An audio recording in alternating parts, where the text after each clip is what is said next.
Assalamualaikum warahmatullahi wabarakatuh.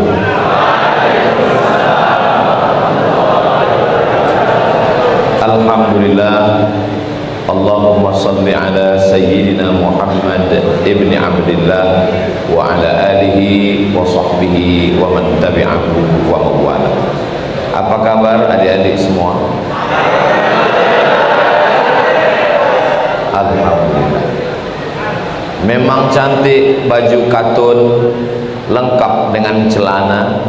Saya tidak lagi berpantun karena sudah dipakai Ustadz Ulin Nuha.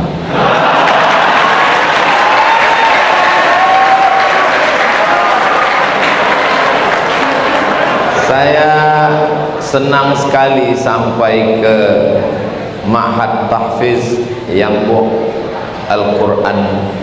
Begitu sampai di sini saya langsung tertawan karena memang namanya menawan. Dari mulai bangunannya, begitu masuk gerbang tadi saya lihat sebelah kiri Yemen,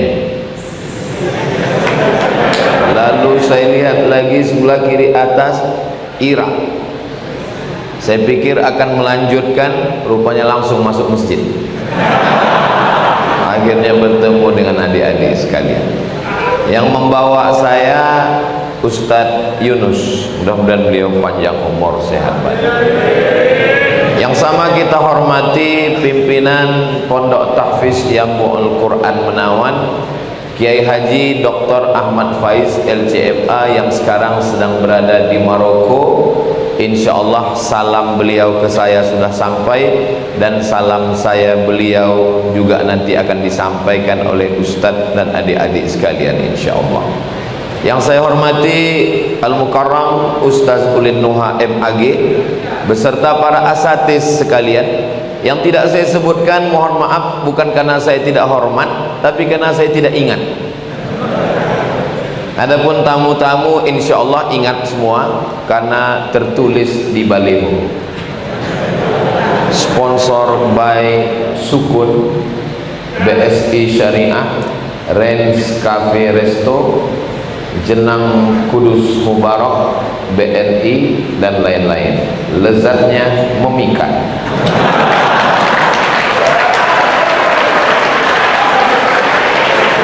Para guru yang hari ini kita sedang peringati Hari Guru Nasional, diperingati bersama para santri penghafal Quran Yangbo Al-Quran.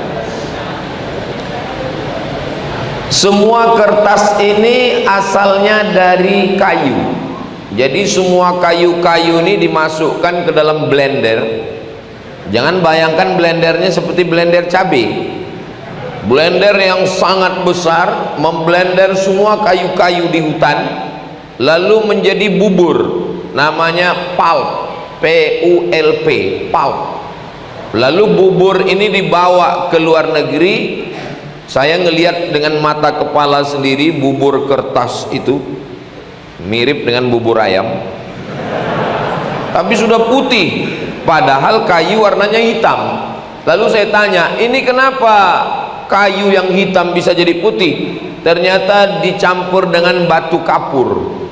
Jadi bubur kayu campur batu kapur jadi putih, lalu limbahnya itu dibuang seperti dodol, kental, agak cair, setelah dengan bahan kimia bersih baru dibuang ke sungai karena khawatir menodai ikan sampai cucu cicitnya mati semua. Lalu kemudian jadilah dia kertas. Nasib kertas macam-macam. Asalnya sama, dari hutan, dari kayu, tapi nasibnya beda. Ada kertas yang diletakkan di atas meja presiden, ditandatangani. Kertas itu dibawa pakai map, dihormati, ditakuti. Kenapa? Isinya SK Menteri. Ada kertas itu nasibnya diletakkan di atas restoran untuk ngelap mulut. Inilah dia kertas tisu. Tapi ada kertas yang amat sangat kurang beruntung di toilet. nggak usahlah kita teruskan, hilang selera makan kita nanti. Tapi ada kertas yang tidak berani disentuh menteri, presiden, bupati, gubernur, wali kota. Siapapun tidak berani menyentuh kertas ini, padahal asalnya dari hutan, dari kayu juga. Kertas itu adalah la yamassuhu illal, asal boleh sama, dari pabrik yang sama, dengan batu kapur yang sama, tapi letak kemuliaan berbeda. Begitulah dengan adik-adik sekalian, asalnya sama, sama-sama dari tanah, tapi adik-adik dimuliakan. Kenapa? Khairukum man ta'allamal qur'ana wa 'allama. Jadi tidak ada satupun perempuan yang berani menyentuh adik-adik. Kenapa? Karena kalian adalah Quran berjalan.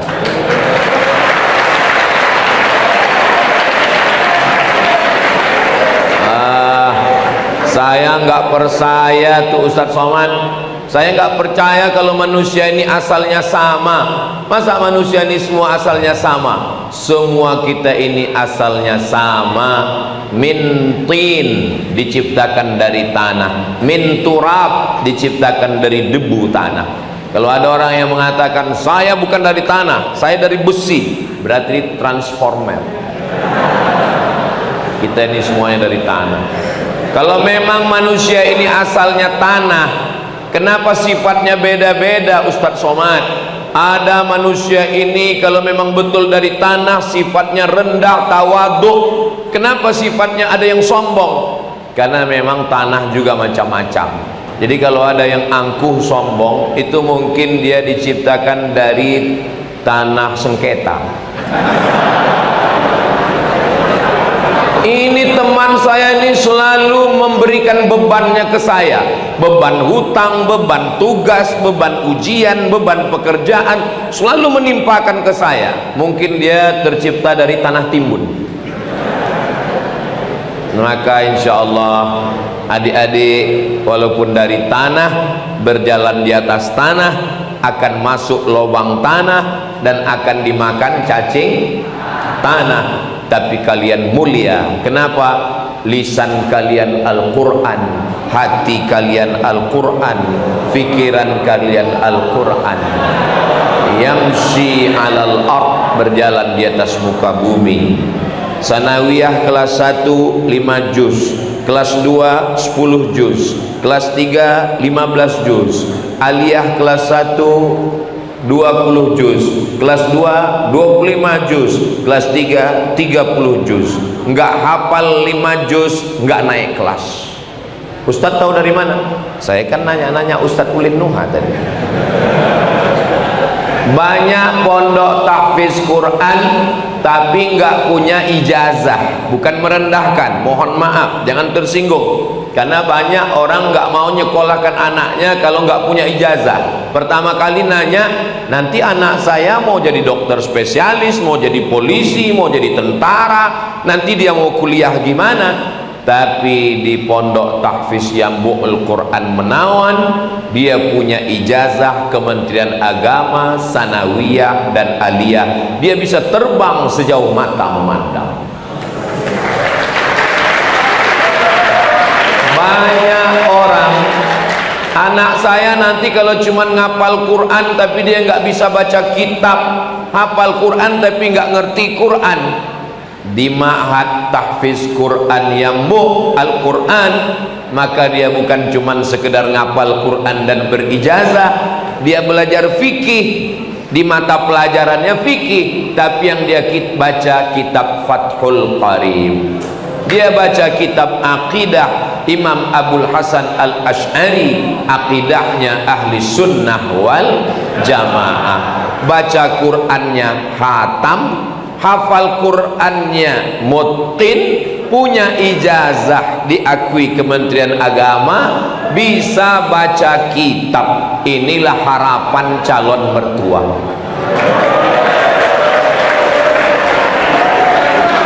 Makanya saya bagi tahu, saya kasih tahu, kepada bapak ibu yang ingin bahagia keluarganya, sakinah mawaddah warahmah, yang punya anak perempuan, datang ke Yambuk Al-Quran Menawan, booking dari sekarang sebelum diambil orang lain. Walaupun nampaknya saya sedang ngomong di Pondok Tahfiz Yambuk Al-Quran Menawan, tapi kan video saya ini akan di-share, ditonton oleh jamaah. Jangan lupa saksikan di channel Ustadz Abdul Somad Official. Subscribe, like, share.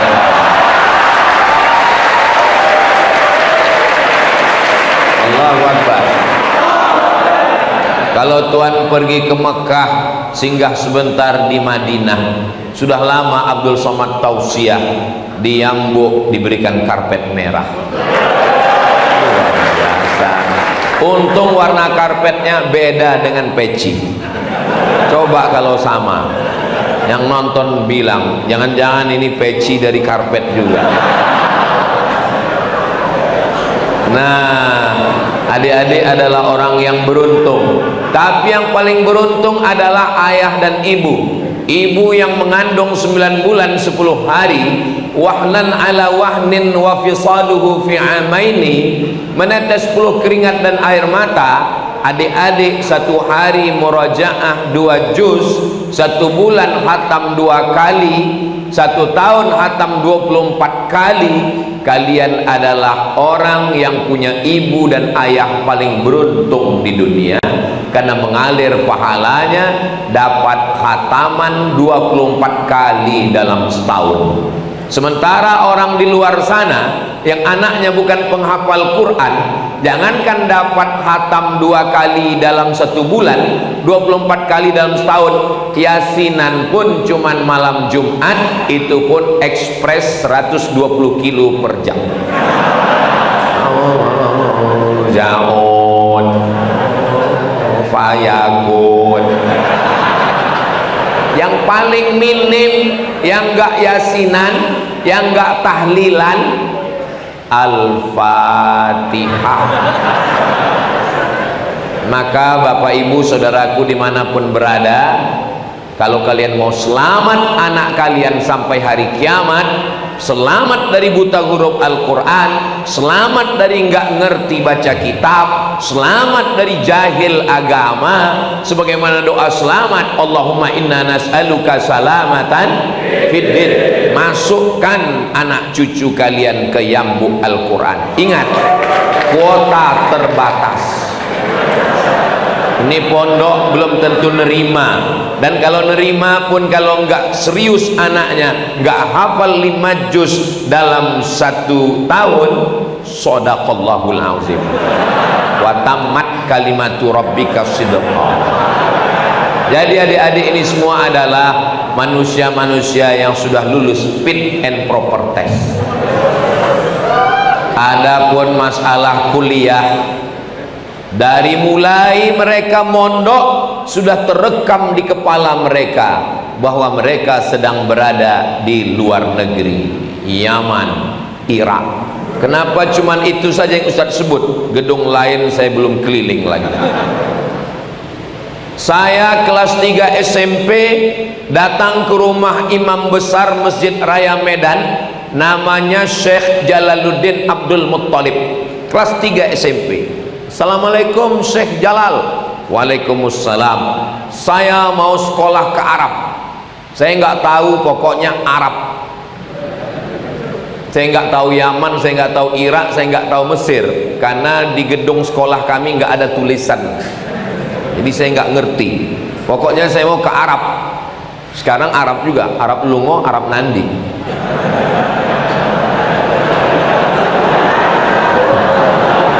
Syekh Jalaluddin, tolong saya mau berangkat ke Arab. Dia nanya, kamu kelas berapa? Saya baru kelas 3 SMP. Tamatkan dulu SMP, masuk mondok, tamat aliyah, baru nanti kamu saya berangkatkan. Jadi saya kelas 3 SMP sudah punya cita-cita mau ke Arab, walaupun saya nggak tahu di mana Arab. Lalu setelah tamat mondok di Al-Jam'iyatul Wasliyah, lalu kemudian saya pun berangkat ikut tes Kementerian Agama beasiswa Al-Azhar ada 100 orang tahun 1998. Lalu kemudian saya ikut tes, lulus, berangkat 5 September 1998 dari Cengkareng menuju Amman, dari Jordania menuju Kairo. Mendarat di Kairo, pakai jas, pakai dasi, pakai jaket, pakai topi. Sampai di sana keringetan, ternyata musim panas. Disambut oleh Ketua PPMI, Persatuan Pelajar Mahasiswa Indonesia. Setelah disambut-sambut, saya ditanya sama senior, naik pesawat apa? Saya jawab, saya naik pesawat Royal Jordan Airlines.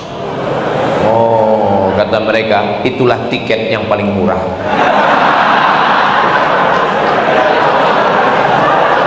Saya belajar di sana. Di Al-Azhar belajarnya tidak pakai SKS, tidak pakai sistem kredit semester, dia pakai paket. Tahun pertama 14 mata kuliah, tahun kedua 14 mata kuliah, tahun ketiga 14 mata kuliah, tahun keempat 14 mata kuliah, selesai S1.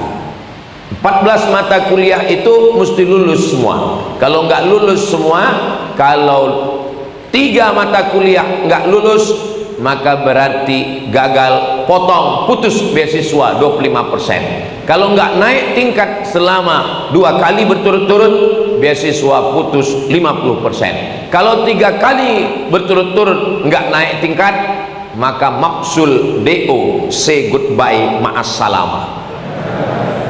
Saya ketakutan sampai nggak selera makan, belajar. Akhirnya saya naik tingkat dan saya selesai 1998. Saya sampai di Mesir bulan Juli 2002. Saya selesaikan pendidikan saya di Al-Azhar 3 tahun 10 bulan. Habis itu saya selesai. Kenapa Ustadz cepat selesai? Karena saya ketakutan, karena kalau tidak lulus berarti saya putus beasiswa. Kalau saya putus berarti saya nggak makan. Kalau nggak makan, nggak dapat tiket pulang, berarti saya siap naik rakit dari Sungai Nil ke Sungai Siak di Riyadh. Saya selama 4 tahun di Mesir nggak pernah sekalipun minta uang sama orang tua, nggak pernah minta uang jajan, nggak pernah minta uang asrama, nggak pernah minta uang kuliah, nggak pernah minta tiket pulang. Bukan berarti saya fakir miskin dan duafa. Saya tidak kaya, tapi ayah ibu saya insya Allah mampu. Sampai ibu saya bertanya, kau masih hidup di sana? Masih, mak, saya bilang. Kenapa kau nggak pernah minta duit? Biarkan aku berdikari. Beasiswa saya 162 pon, 50 pon untuk sewa kamar, 50 pon untuk beli makan, 20 pon untuk beli buku, 20 pon untuk naik bis, 20 pon disimpan dalam buku, beli obat mana tahu sakit demam mencret. Namun minta sama orang tua saya nggak mau. Dari mana tiket pulang? Tiket pulang saya dari Al-Azhar, saya bawa ijazah LC, saya tunjukkan ke Al-Azhar, dapat tiket pulang. Saya tanya, ini tiketnya dari Kairo sampai Jakarta atau dari Jakarta ke Riau? Saya nanti beli tiket sendiri. Lalu orang Al-Azhar nanya, di belakang rumah kamu ada airport? Kalau ada airport, Al-Azhar akan nanggung dari Kairo ke Jakarta, dari Jakarta langsung ke dapur rumah kamu. Begitulah Al-Azhar memuliakan pendidikan agama. Al-Azhar dibiayai oleh wakaf. Tanah wakaf dibangun ruko, keuntungan 10% untuk pengelola, 90% untuk Al-Azhar. Di atas tanah wakaf dibangun rumah sakit, namanya Mustashfa Husain. Kawan saya suka makan cabai tapi malas ngunyah, masuk gul, bijinya nyangkut jadi usus buntu, bengkak. periksa ke rumah sakit, ini usus buntu, kalau sampai pecah mati, mesti dipotong. Begitu dipotong kena tagihan. Berapa biaya operasi? 2000 pon. Waktu itu 2000 pon kali 3000, 6 juta. Enggak punya uang. Begitu dikeluarkan kartu Al-Azhar, gratis. Begitulah hebatnya wakaf. Maka adik-adik pun nanti setelah tamat akan mengelola wakaf, insya Allah. Selesai dari Al-Azhar, kami ketika musim haji kumpul di tanah suci Makkah. Disitulah saya ngumpul nanya kawan-kawan, al-bahru amamakum wal adu wara'akum. Di belakang kamu ada lautan. Al-bahru wara'akum wal adu amamakum. Lautan di belakang, musuh di depan. Kalau mati, mati syahid. Kalau mundur, mati konyol. Begitu juga kita ketika kuliah. S1 di belakang, mertua di depan. Ainal mafar, mau kemana? Saya mikir aku mesti S2. Gimana caranya? Makanya pas haji itu ngumpul sama kawan-kawan, nanya, kau dari mana? Saya dari Irak. Wah, ada universitas di Irak? Ada. Apa namanya? Universitas Saddam Hussein. Pertanyaan yang pertama, gratis enggak? Sebab ini pemburu beasiswa. Universitas Saddam Hussein, iya. Di mana? Di Baghdad. Oke, berarti saya nanti daftar di Universitas Saddam Hussein di Baghdad. Dari Irak ke Madinah naik bis. Berarti kalau dari Irak ke Madinah naik bis, bisa haji tiap tahun, jadi guide haji umrah, duitnya untuk biaya hidup, dan sekolahnya gratis. Tekad saya 2002 saya akan ke Irak. Sebulan sebelum saya berangkat, Universitas Saddam Hussein itu rata dibom sama George Bush. Maka presiden yang paling saya benci di dunia, George Bush.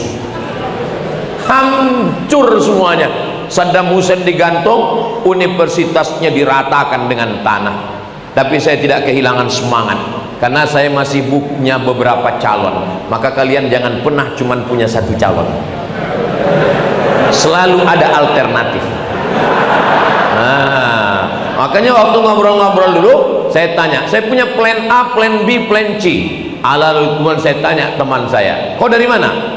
Aku dari India. Ah, gimana di India? India biaya hidup murah, dan tiap tahun bisa pergi haji untuk kerja, ngumpul duit untuk jangan minta sama orang tua. Oke, mantap. Apalagi kelebihan India? Kita bukan cuma bisa bahasa Arab, bahasa Inggris juga lancar, karena India Commonwealth jajahan Inggris. Apalagi kelebihan? Di India kita bisa bahasa Urdu. Kya hal hai, pike. Bagus juga. Kya hal hai artinya apa kabar, pike artinya bikhair, syukriya artinya terima kasih. Cuman India ini susah membedakan antara iya atau tidak. Iya pun gini, iya pun tidak. Oke, kalau gitu nanti saya akan ke India. Nanti di India kita belajar di mana saja. Kalau mau cari hadis di Deoban, bisa juga di Nadwatul Ulama, bisa juga di Aligarh University. Oke, India masuk dalam plan. Lalu kemudian mana lagi? Maroko. Maroko masuk dalam plan. Plan saya waktu itu 4: Saddam Hussein, India, Sudan, Maroko. 4. Begitu orang tua nyuruh pulang, 4-empatnya hancur, karena sorga di bawah telapak kaki ibu. Pulang.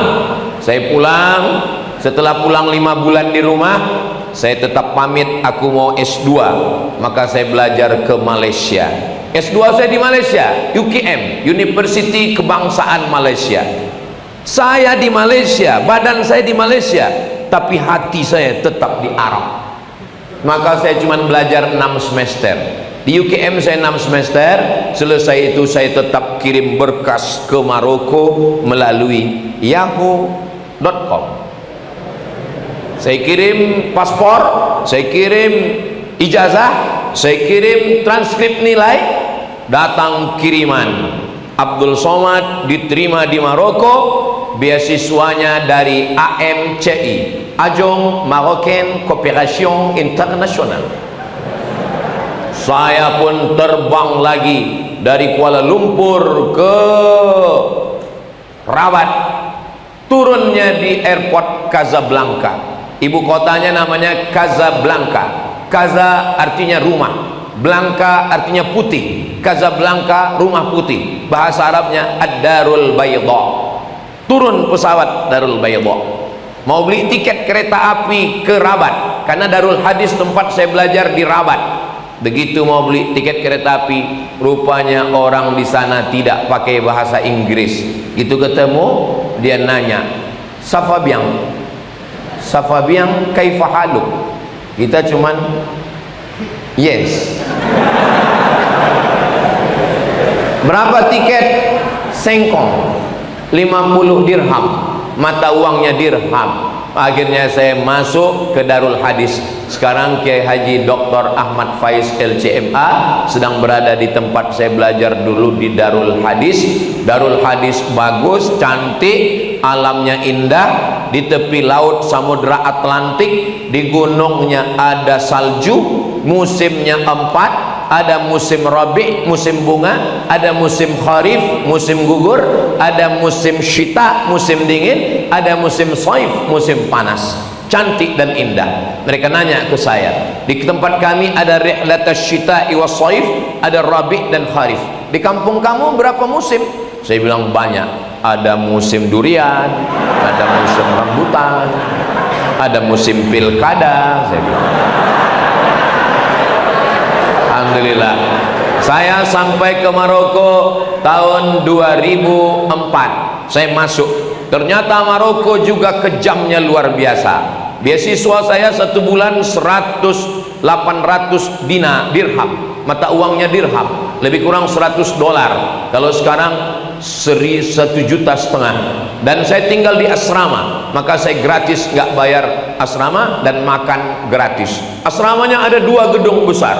Gedung sebelah kanan itu orang-orang putih semua, Indonesia, Malaysia, lalu kemudian yang ada dari negara-negara Arab, lalu kemudian yang kiri ini dari Afrika, Burkina Faso, Nigeria, Mauritania.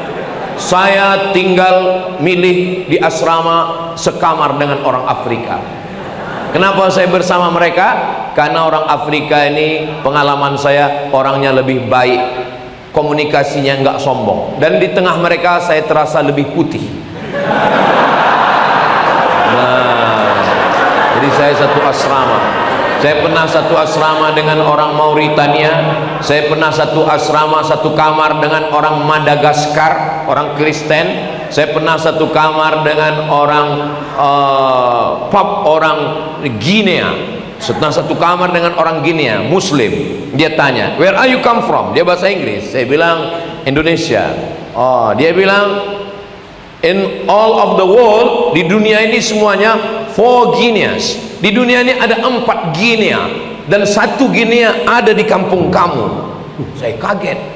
Dia bilang ada 4 Guinea di dunia. Negara saya Guinea, satu lagi Guinea Bissau, satu lagi Guinea Conakry, dan satu lagi adalah di kampung kamu. Apa namanya? Papua New Guinea.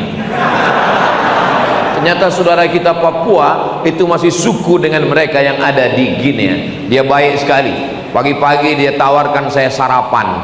Dia ambil roti, dia belah, dia ambil sarden 1 kaleng, dia masukkan, dia pencet, langsung dia baca, Allahumma barik lana fima razaqtana wa qina adzabannar. Saya coba, enggak masuk. Kita masih perlu oseng-oseng, sambal terasi, pakai tahu tempe. Memang masalah makanan ini. Saya tinggal di asrama, orang Maroko semuanya makan gandum. Saya tetap beli beras. Saya datang bawa beras 1 kilo. Teman saya yang dari Pakistan namanya Amar, yang dari Bangladesh namanya Abu Ahmad, ngejek saya. Abdul Samad, kamu masih makan nasi? Kami di Maroko sudah nggak makan nasi lagi. Saya bilang saya nggak bisa kalau nggak makan nasi. Perut saya kenyang tapi otak saya nggak jalan. Seminggu setelah itu pas saya berdiri di kamar, saya lihat mereka di bawah mikul beras. Saya turun ke bawah. Kamu berdua Abu Ahmad dengan Ammar, kemarin kalian ngejek saya bawa sekilo beras, kenapa sekarang kamu bawa ini 1 karung beras? Kata mereka, Abdul Somad, kita ini orang Asia, kalau nggak makan nasi otak kita nggak kerja. Jadi masalah makanan, adik-adik dari sekarang biasakan makan gandum supaya nggak susah kayak saya dulu makan nasi. Nah, setelah itu saya pulang ke Indonesia. Cita-cita saya dulu tidak pernah tabligh akbar di tengah lapang orang ramai, nggak ada di pikiran saya. Pikiran saya dulu simple saja. Saya mau S1, habis S1 S2, habis S2 S3. Setelah S3 saya mau jadi dosen. Setelah itu saya punya duit gaji. Setelah itu saya mau membahagiakan ayah dan ibu saya. Cita-cita tertinggi saya bukan dosen, bukan ustadz, bukan apapun. Saya cuma mau membahagiakan orang tua. Ternyata apa yang terjadi? Allah Subhanahu wa ta'ala membuat hidup saya skenarionya luar biasa. Sama seperti judul lagu, Jatuh Bangun Aku Mengejarmu. Saya pulang dengan membawa 2 ijazah. Sebelah kiri LC, sebelah kanan MA. LC, MA. Lagi cemas mencari anak gadis. Enggak ada satupun orang yang mau memberikan anaknya ke saya, karena dia takut anaknya enggak makan. Karena saya bukan orang kaya. Akhirnya saya merantau ke Brunei Darussalam. Saya buat surat lamaran kerja, masih saya simpan sekarang di file laptop saya. 17 lamaran, 1 pun enggak ada yang nyangkut. Akhirnya saya pulang. Kata ibu saya, kau pulang aja, kau ngajar di kampung halaman. Setelah saya pulang, saya ikut tes dosen. Saya lulus tahun 2009, PNS Fakultas Usuluddin, ngajar mata kuliah hadis.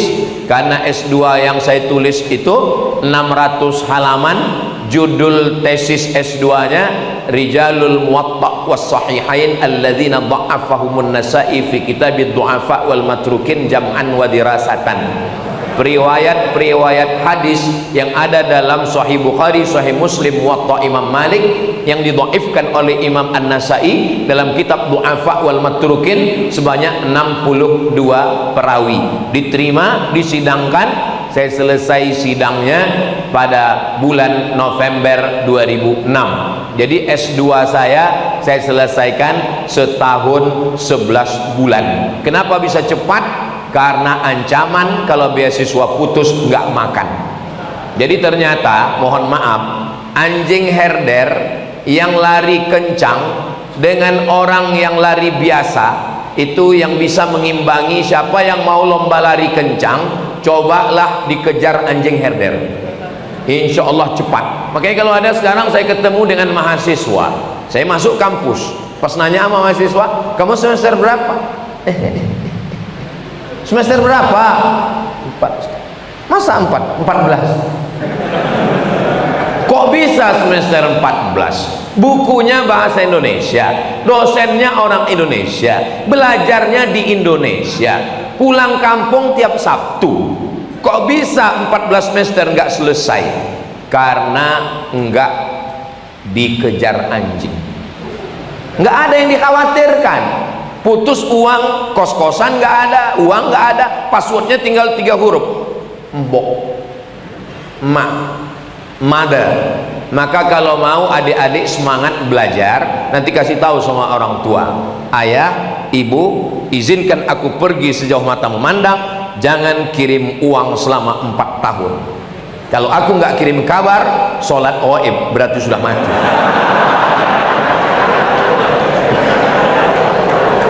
Saya nggak suka dengan anak-anak muda karena menerima uang dari orang tua, gaya-gayaan di kampus, bawa motor, knalpotnya disunat, bunyi knalpotnya beb beb beb beb beb beb. Setiap ketemu sama mahasiswa, beb. Alhamdulillah di Ma'had Tahfiz Yambok Al-Quran semuanya laki-laki, ustaznya laki-laki. Berarti kalian sama dengan saya. Saya 4 tahun di Mesir nggak pernah pacaran, nggak pernah kenal sama perempuan. Kenapa? Karena mahasiswa Indonesia cuma 2.474 orang. Laki-lakinya perempuan cuma 300 orang. Persaingan ketat. Saya termasuk yang tereliminasi. Adik-adikku sekalian, kalian jangan berkecil hati. Nggak usah pikirkan omongan orang. Kalau kalian keluar nanti orang pasti akan nanya, sudah punya pacar belum? Belum. Hari gini nggak punya pacar, apa kata dunia? Jangan hiraukan. Terus apa jawaban kami? U'izuka bi kalimatillahi tammati min kulli syaitanin wa hammah wa min kulli 'ainin lamah. Kalau dia terus ngejek juga, jawab lembut saja, bacakan pepatah. Anjing menggonggong, kapilah berlalu. Apa? Kau bilang aku anjing? Iya, kau anjing Ashabul Kahfi. Saudaraku yang dimuliakan Allah, adik-adik sekalian, kalian belajar aja yang serius. Ngapal Quran nggak bisa Ustadz. Kemarin kami pulang, kalian pulangnya cuman 10 hari Ramadan, 10 hari Syawal, 20 hari dalam setahun. Iya, tapi pas kemarin pulang bertamu ngelihat wajah dia,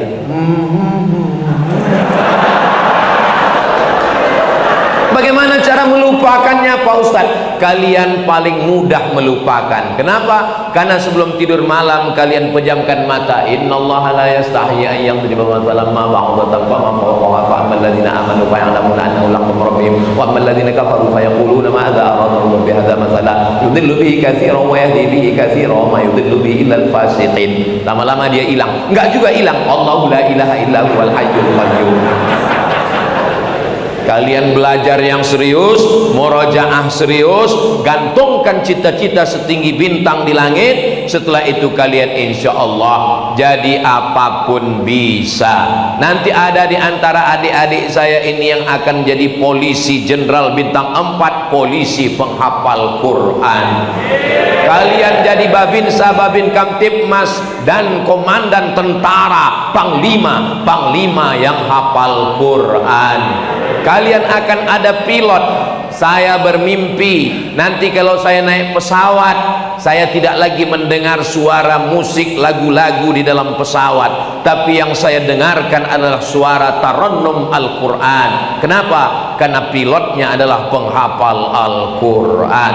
Saya memimpikan nanti ketika sedang sholat di masjid, saya tidak lagi disuruh maju ke depan. Sekarang kalau ada acara pengajian, ada Kapolres, ada polisi, ada tentara, ada dandim, ada danramil, ada bupati, ada wali kota, selalunya ustadz disuruh ke depan. Saya bermimpi di masa akan datang ketika sedang berbaris, bupati, wali kota, gubernur tidak lagi memerintahkan orang lain, dia sendiri yang akan maju ke depan. Dan ketika ditanya siapa dia, dia adalah bupati, gubernur, wali kota, alumni yang buh Al-Quran.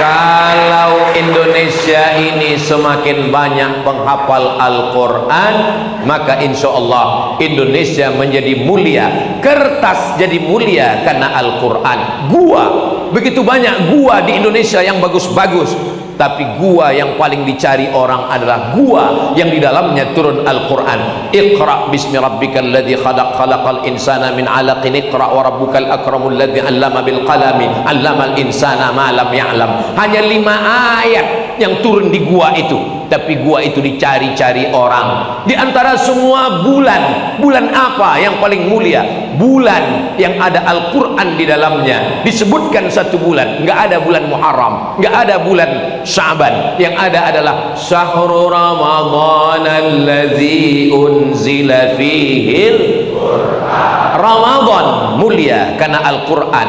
Gua Jabal Nur mulia karena Al-Quran. Kertas mulia karena Al-Quran. Manusia mulia karena Al-Quran. Indonesia insya Allah dijaga Allah kemuliaannya karena semakin banyak penghafal Al-Quran. Wa idza quri'al Quran, kalau Quran dibacakan, fastami'u lahu, dengar baik-baik, wa ansitu, diam, la'allakum turhamun. Ketika Quran dibacakan turun rahmat Allah subhanahu wa ta'ala. Quran dibacakan di rumah, turun rahmat di rumah. Quran dibacakan di kamar, turun rahmat di kamar.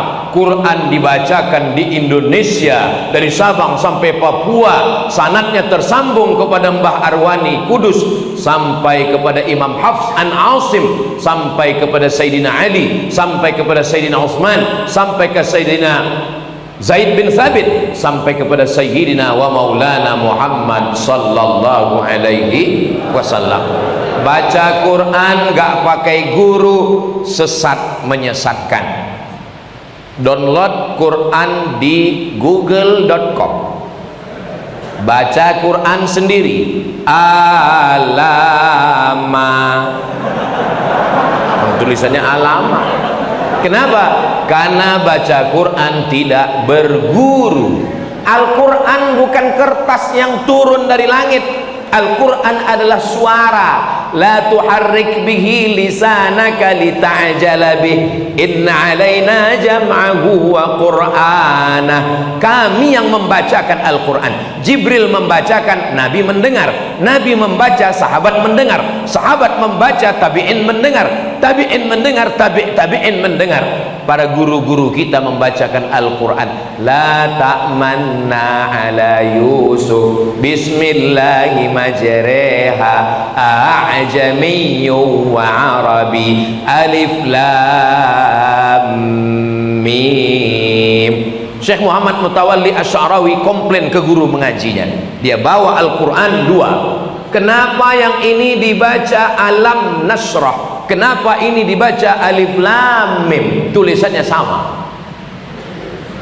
Kata gurunya, karena Al-Quran turun bukan kertas, bukan tulisan, tapi Al-Quran turun adalah suara. Andai terbakar semua Al-Quran yang ada di perpustakaan, andai hancur semua Al-Quran, Al-Quran tidak hilang. Kenapa? Karena Al-Quran ada di hati para santri yang buh Al-Quran.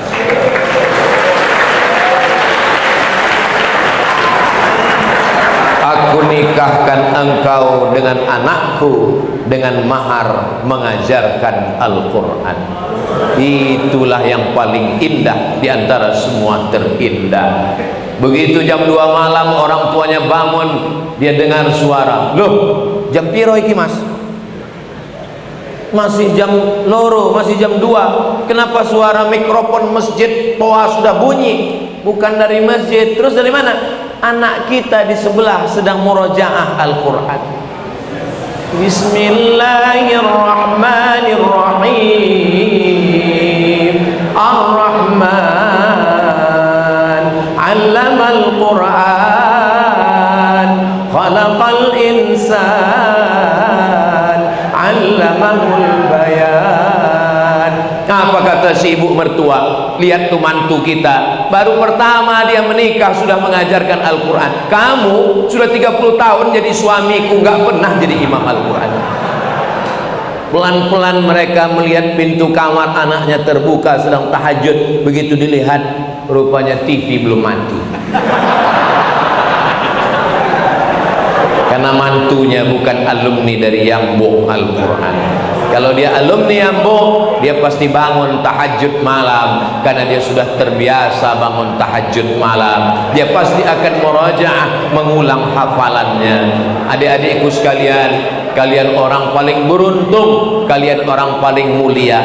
Andai waktu boleh terulang kembali, seandainya lan tarji'al ayyamul lati madat, yang lalu tidak bisa terulang. Ala laitasy syababa ya'udu yauman, andai masa muda bisa kembali. Kalaulah umur saya mundur lagi kelas 6 SD.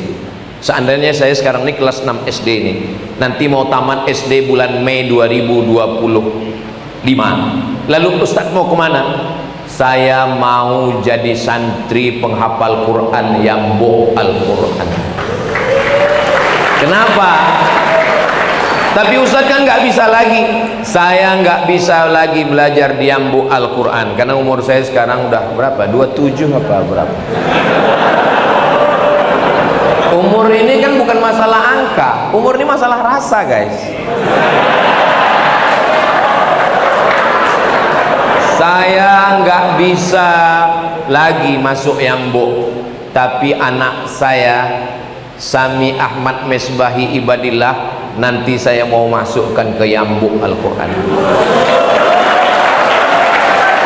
Saya kirim jadwal ke istri saya. Jadwal saya selama 4 hari di Jawa Tengah, mulai start pertama hari ini Jumat, Sabtu, Ahad, Senin baru saya pulang. Nggak boleh lebih dari 4 hari. Kalau lebih 4 hari dikhawatirkan buka cabang. Saya kirim ke istri saya, aku 4 hari di Semarang, ini jadwalnya. Lalu dia lihat, oh ada di Yambuk, nanti anak kita sekolahkan ke Yambuk. Itu sudah janji. Kalau panjang umur saya yang akan mengantarnya ke Yambuk. Kalau umur saya tidak panjang, insya Allah semua sudah mendengar saksi. Sampaikan, ingat dulu Ustaz Somad pernah ngomong bahwa ingin anaknya supaya kalau dia ngapal Quran, sanad Qurannya tersambung ke Mbah Arwani Kudus. Almarhum ma'aman ahab, orang akan bersama dengan siapa yang dia sayangi. Memang saya nggak pernah ketemu dengan Mbah Arwani, tapi saya selalu mendengar namanya disebut-sebut para penghafal Quran. Kalaupun sanad keilmuan saya tidak tersambung, tapi saya ingin sanad keilmuan hafalan anak saya Al-Qur'annya nyambung sehingga dapat syafaat. Penghafal Quran ini bisa memberikan syafaat. Iqra'ul Quran, bacalah Al-Quran, fa innahu ya'ti yaumal qiyamah. Quran ini nanti akan datang pada hari kiamat. Syafi'an li ashabih, memberikan syafaat kepada orang yang membacanya, dan orang yang menghafal itu pun bisa memberikan syafaat. Nanti adik-adik sekalian memberikan syafaat, tentu saja ring 1 orang-orang yang terdekat dengan kalian. Siapa yang pertama kalian berikan syafaat ketika Allah bertanya kepada kalian, hai penghafal Quran, siapa yang mau kalian berikan syafaat? Kalian akan berikan ke ibu kalian, ke ayah, ke istri, ke anak, ke mertua.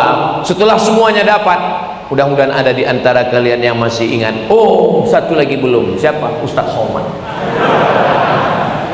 Mudah-mudahan di antara 1.200 santri ada yang ingat dengan Ustaz Somad, insya Allah. Dari bunyi aminnya kelihatannya nggak banyak yang setuju. Bukan begitu Ustaz, mereka orangnya tawadhu, rendah hati. Selama 1 tahun di pondok, keluarnya cuma 20 hari. Kalian selamat dari YouTube, Instagram, Telegram, miligram, kilogram, WhatsApp. Kalian selamat dari mata yang melihat perbuatan maksiat. Masa Ustadz Somad? Ustadz Somad kan Ustadz. Masa Ustadz Somad matanya nggak terjaga, nggak terpelihara? Kalau Ustadz ngisi pengajian, perempuan kan nutup aurat, memang betul. Tapi saya hari ini sudah 2 kali naik pesawat.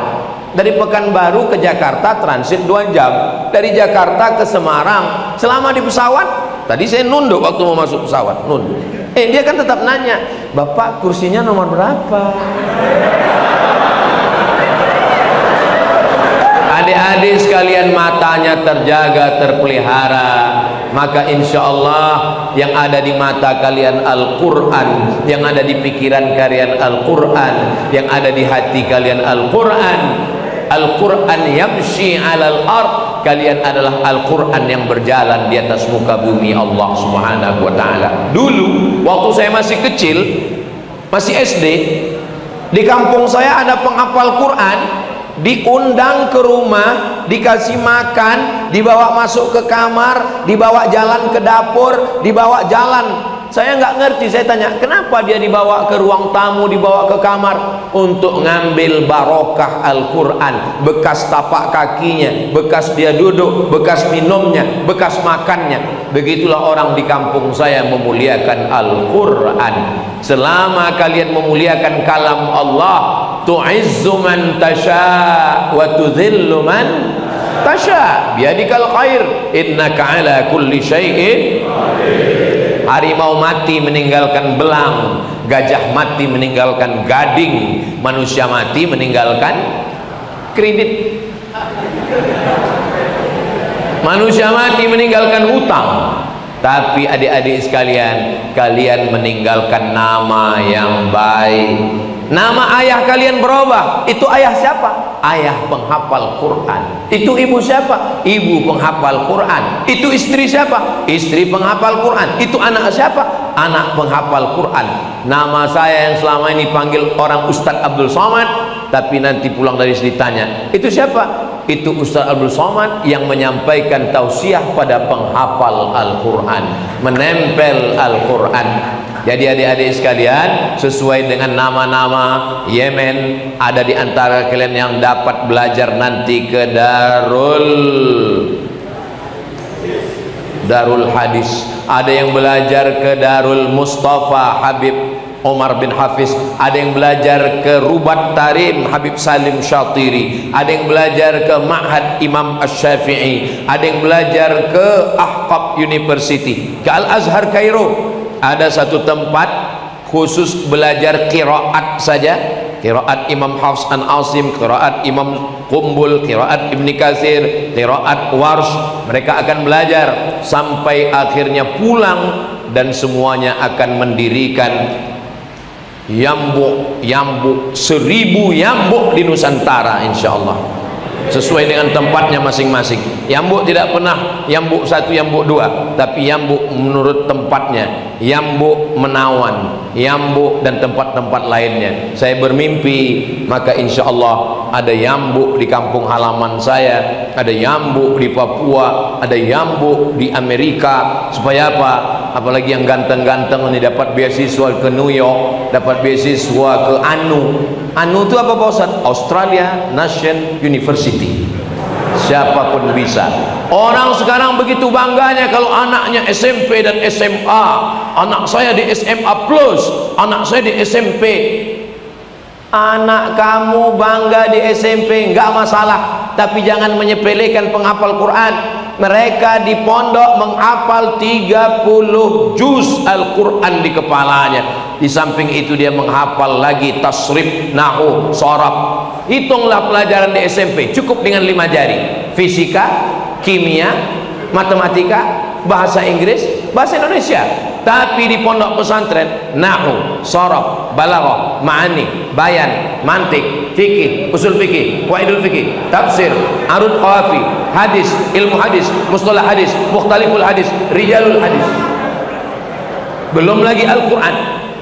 Bapak ibu dimanapun berada, cari anak kalian yang paling cerdas, yang IQ-nya paling tinggi, itulah yang kalian masukkan ke pondok tahfiz Quran Yambuk Al-Quran Menawan. Ini sekarang banyak orang anaknya nggak lulus SMP negeri, nggak lulus SMP plus, nggak diterima di mana-mana, baru dia bawa ke pondok. Oh, pikir pondok tempat pembuangan sampah. Setelah anaknya nakal di pondok karena nggak bisa belajar, nggak nangkap, baru dikatakan pondok tempat nakal. Anakmu nakal sebelum masuk pondok, mas. Saudara yang dimuliakan Allah Subhanahu wa taala, mudah-mudahan Allah menjaga adik-adik semua dari perbuatan maksiat. Syakautu ila waqi'in su'a hifzi fa arsyadani ila tarkil ma'asi. Lalu kemudian apa kata dia?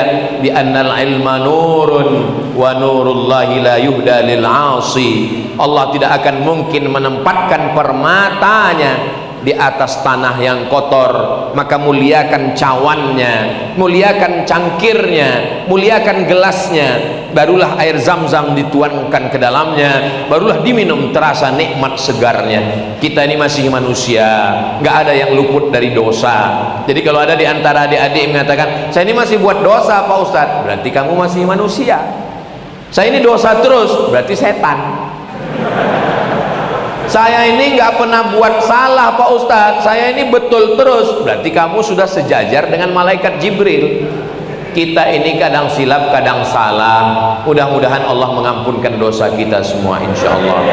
Amin ya rabbal alamin. Tadi saya mulai jam 3 kurang 15, sekarang sudah jam 4 kurang 15. Ternyata saya sudah berdiri 1 jam. Jadi rupanya kalau kita berdiri di depan orang-orang yang hatinya bersih, penghafal Quran, itu berdiri pun nggak terasa. Tapi kalau kita berdiri di tempat orang yang hatinya kotor, pikirannya suntuk, bawaannya ngantuk, Saya seingat saya dulu kalau di pondok banyak santri yang nggak bisa tegak kepala, nunduk aja, entah karena hafalannya berat atau karena digoda setan. Tapi di Ambuk saya lihat semuanya cerah, semuanya cerdas, semuanya semangat. Salamnya pun semangat luar biasa. Mudah-mudahan semangat terus sampai akhirnya kalian adalah anak-anak yang sukses, tongkat pelanjut perjuangan Indonesia ke depan insyaallah. Itulah yang dapat saya sampaikan. Terima kasih segala perhatian, mohon maaf segala kesilapan. Saya ucapkan selamat Hari Guru. Semoga Bapak Ibu guru, pahlawan tanpa tanda jasa, pahlawan yang terus berjasa. Hidup boleh berhenti, tapi amal jariah kalian terus mengalir walau sudah mati. Akhirnya saya tutup dengan pantun penutup, menangkap puyuh di Bukit Selasih. Thank you dan terima kasih.